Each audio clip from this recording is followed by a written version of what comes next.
Okay, so now I want to talk about everything that is going on in the Tepe murders because there has been some shocking updates released, new footage, and very unsettling autopsy details that really just paint how grim of a crime this truly was.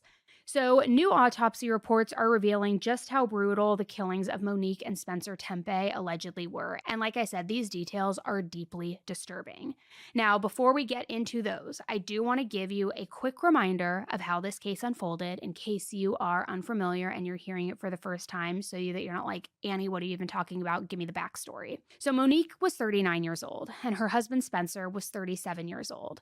The two of them were found shot to death inside their Columbus, Ohio home. This was back in the early morning hours of December 30th. Now, investigators believe that the couple was killed just before 4 a.m., with their bodies discovered roughly 6 hours later. But here's what is like horrible and my worst nightmare, truly, as a parent. Inside the home, 6 hours after they were gunned down and killed, police also found the couple's 1-year-old son and 4-year-old daughter.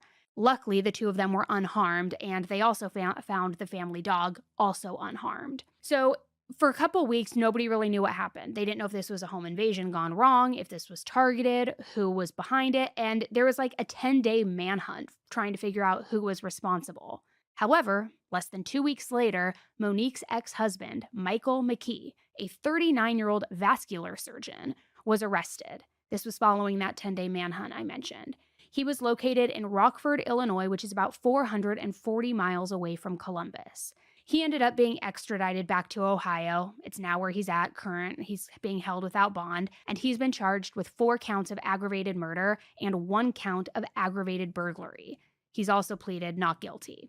Now, we heard early on, once they made this arrest, that investigators had said this was targeted, it was domestic related, and that this was just, an attack from Michael aimed at Monique. And the truth is, when you really look at the alleged steps leading up to it, it is hard to ignore the level of effort that went into this. And let me break that down.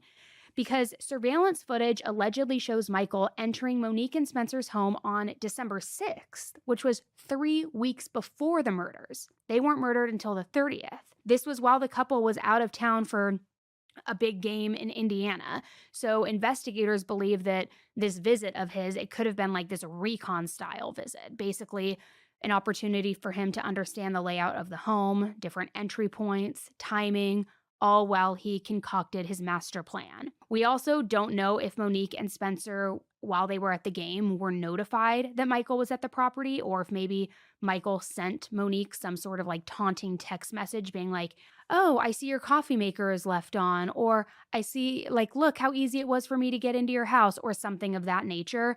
But what we do know is that during the game, according to friends, Monique ended up leaving the game early before it was over and went back to the hotel saying that it was because of something that upset her involving her ex. Then, in the weeks that followed, a silver SUV linked to Michael was reportedly seen near the home multiple times. At different points, that vehicle also allegedly switched out the plates with different stolen Ohio and Arizona license plates, a detail that investigators, of course, are saying suggests intentional steps to avoid being identified. Then there's the actual trip the night of the murders itself. Because according to cell phone data, Michael allegedly left his phone all the way back in Illinois at the Illinois hospital where he worked for roughly 17 hours.